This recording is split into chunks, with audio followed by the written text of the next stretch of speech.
트럼프는 마이크로소프트가 제발 틱톡을 인수해주기를 바라고 있을 겁니다. 별다른 이변이 없다면 마이크로소프트는 틱톡을 무사히 인수할 수 있을 것인데요. 이번 영상에서는 그 이유를 명확하게 분석해 보도록 하겠습니다. 안녕하세요. 미주리타입니다. 요즘 미국 주식의 가장 핫한 키워드는 단연 틱톡 인수 합병일 것입니다. 연일 외신에서 기사를 쏟아내고 있고 트럼프 대통령까지 나서서 인수 합병에 깊이 개입을 하고 있는데요. 7월 31일 행정명령을 통해 미국에서 틱톡을 금지하겠다고 끝내 발표했다가 9월 15일까지 미국 회사에 의해 틱톡이 인수되지 않으면 미국에서 틱톡 서비스를 중단하겠다고 재발표했습니다. 중국 정부가 틱톡을 통해 미국인의 개인정보를 유출시킬 가능성 때문이라는데요. 중국 제재에 매우 강경했던 트럼프가 왜 틱톡이 미국 회사에 인수가 된다면 퇴출시키지 않는다는 여지를 남겨두었을까요? 화웨이 퇴출, 무역 분쟁, 코로나 사태 책임론에서 휴스턴 중국 초영사관 철수까지 수많은 정치 분쟁에 이은 중국 기업 약화를 위한 전략 행보를 걸어온 트럼프 정부입니다. 반면에 틱톡 인수가 도대체 왜 정치적으로 얼마나 깊게 연관되어 있는지, 트럼프가 왜 골머리를 썩고 있는지 알려면 트럼프 정부가 지속적으로 중국을 때리는 이유를 먼저 알아보아야 합니다. 그 안에 해답이 있기 때문이죠. 그렇다면 왜 이렇게 트럼프는 중국을 때리는 데 혈안이 되어 있는 걸까요? G2 패권 분쟁, 화웨이를 퇴출시킴으로써 미국의 첨단 기술 패권 장악, 다양한 이유가 분석되지만 가장 확실한 이유 중 하나는 다가오는 대선에 대한 준비였습니다. 중국과의 정치 분쟁에서는 트럼프가 정치적으로 얻을 수 있는 이점들이 명확했었는데요. 바로 미국인들의 지지도입니다. 트럼프 대통령은 대통령 취임 전부터 중국이 미국의 일자리를 빼앗아간다, 불공정한 무역 구조로 인해 미국이 중국을 먹여 살리는 구조라 선전하고, 이를 위한 공약으로 중국산 제품에 45%의 관세를 물리겠다고 공약합니다. 끝내 당선이 된 트럼프는 25%의 관세를 부과하며 공약을 바로 실행하기 시작했고요. 무역 전쟁을 통해 미국이 얻을 수 있는 효과는 미국 무역수지 흑자 전환이라는 경제적 이점도 있겠지만, 미국인들의 중국에 대한 혐오를 조장하고 결속시켜 트럼프를 지지하는 사람들의 결속력을 더욱 강화시킬 수 있는 효과를 누릴 수 있는 것이죠. 실제 트럼프 정권 선거 캠프의 전략의 기본 골자는 적을 만들고 그들을 심판하는 구조로 이어집니다. 심판자는 당연히 트럼프라는 것이죠. 끊임없이 미국인을 위한 정책을 내놓으면서 그 이외의 나라, 국제기구, 이민자들에게 자비 없는 정책을 쏟아내는 것도 그 일환인 것입니다. 덕분에 계층, 인종 간 분열이 가속화되고 있다는 것을 미국에 살면서 피부로 체감하고 있습니다. 화웨이 기업 퇴출권 역시 비슷한 맥락입니다. 미국이 통신사업 특성상 중국 기업 화웨이에게 기밀 정보를 제공할 수밖에 없는데, 화웨이가 중국 정부의 이를 빼돌릴 수 있다는 주장을 제기한 것입니다. 이런 이유로 화웨이를 미국 내에서 퇴출시키려고 하고 있는 것이죠. 당연히 기술적 문제, 스파이 활동이나 사이버 공격 등으로 기밀이 누출될 수 있는 문제점들이 산재해 있겠지만, 이러한 행보는 중국을 적으로 규정, 공격함으로써 미국인들의 결속력을 강화시키고 그레이트 아메리카 어게인이라는 표 아래 표심을 얻고자 하는 의도가 크다는 것이겠죠. 자, 그러나 이 행보에 예상치 못한 문제점이 나왔습니다. 바로 Z세대의 트럼프 대통령 보이콧 문제가 불거지기 시작한 것인데요. 틱톡은 미국 내에서 월 최대 1억 명의 사용자를 기반으로 가장 영향력 있는 소셜미디어로 급부상하고 있는 시점이었습니다. Z세대에게는 인스타그램, 페이스북, 유튜브 등을 넘어선 하나의 새로운 문화 플랫폼으로 자리 잡혀 있는 시점에 트럼프 대통령의 무리한 틱톡 퇴출 조치는 10대들의 벌집을 건드린 격이 되었습니다. 이로 인해 Z세대로부터 큰 반항을 예상치 못하게 맞이하게 됩니다. 사진은 8월 4일자 보도된 LA타임즈의 기사입니다. 틱톡 크리에이터들, 스타가 되기 위해 LA로 모인다. 트럼프가 틱톡을 퇴출할 경우 어떤 상황이 벌어질까? 라는 제목으로 기사가 나왔습니다. 기사의 핵심은 틱톡은 Z세대들이 지루함을 달래기 위한 동영상 업로드 플랫폼이 아닌 스타가 되기 위한 청소년들의 등용문이자 헐리우드에서 이미 엔터테인먼트 산업으로 급부상하는 사업 아이템이 된과 동시에 월간 1억 명의 이용자를 보유한 Z세대의 문화 그 이상의 플랫폼이라는 것입니다. 80년대에 태어난 분들에게는 싸이월드가 갖는 느낌이라 하면 비슷할까요? 자, 어쨌든 실제 트럼프가 6월 이후 미국에서 틱톡의 사용 제한을 검토하자 Z세대들의 다양한 방식으로 선거 유세를 방해하는 현상이 벌어졌습니다. 트럼프 선거 앱 별점 테러, 오클라호마주에 설치된 유세장을 예약한 후 일부러 불참하여 유세장을 텅텅 비게 만드는 등 젊은 층이 자신들의 목소리를 내는 방법을 꾸준히 찾고 있고 트럼프 정부의 비민주적인 행보에 분개하고 있다는 것을 알 수 있습니다.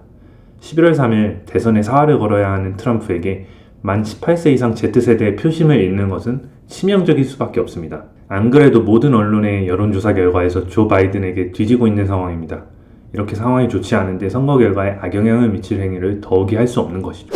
그렇다면 트럼프 입장에서 Z세대의 불만을 해결해주면서 중국을 견제하고 지지자들의 결속도 다질 수 있는 수단이 있을까요? 간단하게도 마이크로소프트가 틱톡을 인수한다면 해결될 일입니다. 60조 원에 달하는 인수 비용을 들여 틱톡을 인수할 수 있는 미국 업체가 그렇게 많지 않은 상황. 페이스북, 애플, 마이크로소프트, 아마존, 넷플릭스, 구글 기업 중에 반독점법 위반 혐의로 청문회에 소환되지 않은 중국에서의 입지가 탄탄하면서 중국의 리더들과 좋은 관계를 유지하고 있는 거의 유일한 미국 기업은 마이크로소프트밖에 없습니다. 이러한 마이크로소프트가 틱톡을 인수해 주었을 때 트럼프가 얻는 효과는 국가 안보를 위해 틱톡을 퇴출한 것보다 현 시점에서 더 크게 이익을 가져다 줄 수 있는 것이죠. 단순히 파이낸셜 타임즈에서 보도처럼 트럼프가 틱톡을 헐값에 인수하기 위한 전략이라고만 볼 수는 없는 것입니다. 트럼프 입장에서는 웃돈을 줘서라도 반드시 틱톡을 미국 기업이 인수하게 만들어야 하는 상황인 것입니다. 자, 그렇다면 이러한 상황을 이용하여 마이크로소프트가 얻을 수 있는 이익들이 무엇이 있겠습니까? 8월 2일 사티아 나델라 CEO는 트럼프와 만나서 무슨 얘기를 했을까요? 마이크로소프트 입장에서도 틱톡의 인수는 절실합니다만 나델라는 당연히 트럼프 측 역시 현재 가장 원하는 것은 틱톡을 안전한 기업이 인수하는 것이라는 사실을 잘 알고 있었을 겁니다. 트럼프 본인이 엎지른 실수를 수습해줄 기업이 필요한 것이죠. 입장을 번복하기에는 기존 지지자들의 이탈이 아쉬운 트럼프입니다. 당연히 틱톡을 마이크로소프트가 인수해주길 트럼프도 원하는 것이죠. 따라서 둘의 만남에서는 마이크로소프트가 적당히 트럼프의 비위를 맞춰주며 인수합병을 지켜보게끔 했을 것이고 트럼프도 적당한 선에서 인수합병 되길 바란다고 마무리 지었을 확률이 높습니다. 트럼프가 말한 것처럼 정부의 중재로 틱톡을 합병하는 기업이 거기에 따른 수수료를 내라는 말은 말도 안 되는 뻥카라고 생각이 들고요. 오히려 트럼프는 자기의 사비라도 보태주고 싶을 정도로 사실은 상황이 정말 안 좋은 형국일 수 있다는 것. 줄어들지 않는 지지율 격차, Z세대의 표심 이탈 현상은 다가올 대선 결과에 분명히 악영향을 끼칠 확률이 점차 높아지고 있기 때문입니다. 덧붙여 저는 사실 이 만남에서 마이크로소프트가 제다이 프로젝트와 CIA 딜을 끝내고 왔을 확률이 있다는 생각이 듭니다. 아마존과의 경쟁에서 사실상 우위를 점하고 있는 현재에 쐐기를 박는 딜이 될 수 있는 거죠. 트럼프가 골몰하는 틱톡 문제를 해결해 줌으로써요. 물론 이런 딜을 제시한다는 것 자체가 트럼프의 신기를 건드릴 리스크가 있지만 이 자리에서 직접 제다의 CIA 프로젝트에 대한 언급을 하지 않더라도 향후 정부 입찰에서 마이크로소프트가 신뢰도를 얻을 수 있는 기업으로 발돋움하게 될 거라 보여집니다. 사실 기업 입장에서 정부의 눈밖에 나면 현재 아마존처럼 트럼프 정부와 크게 등을 지게 되는 효과를 불러일으킬 테니까요. 참고로 아마존의 베조스와 트럼프는 앙숙 관계로 유명합니다. 반면에 애플의 팀 쿡은 트럼프와 매우 좋은 관계를 유지하고 있고요. 참고로 제다이 프로젝트는 미국의 펜타곤, 국방부와 클라우드 서비스 계약을 맺는 프로젝트입니다. 아마존과의 입찰 경쟁이 지속되어 왔고 마이크로소프트의 승리로 마무리 지어졌는데 CIA와의 협업까지 딜을 할 수 있는 여지를 만들어 놓은 것이죠. 아마존의 클라우드 주도권을 빼앗아 올 수 있는 마이크로소프트의 하늘이 주신 기회를 그냥 놓치지는 않았을 거라 보여집니다. 마소가 틱톡을 결국 인수하게 된다면 새로운 소셜 플랫폼 사업권을 구축하게 되어 막대한 광고 수익을 얻게 될 것이고 애저 클라우드 기술을 바탕으로 매출이 폭증하고 있는 엑스박스 게임 패스 사업권과 차세대 핵심 사업 믹스드 리얼리티 산업에 사업을 확정할 수 있을 것이고 앞서 말한 미국 정부와의 프로젝트, 제다의 CIA 클라우드 사업 같은 것을 입찰을 따냄으로써 클라우드의 영향력이 강화될 것이며 마소가 나서서 틱톡의 보안 문제를 완벽히 해결해 주려고 하는 만큼 앞으로 틱톡 이용에 대한 제한 조치가 완화되거나 없어질 것이라 추정됩니다. 결국 마이크로소프트는 잠재성 높은 새로운 산업의 수익 구조가 들어서게 될 것이라 전망이 되고 있습니다. 결론입니다. 트럼프가 틱톡을 제안하면서 중국과의 갈등 구도를 더욱 공고히 하고 있는 실정입니다.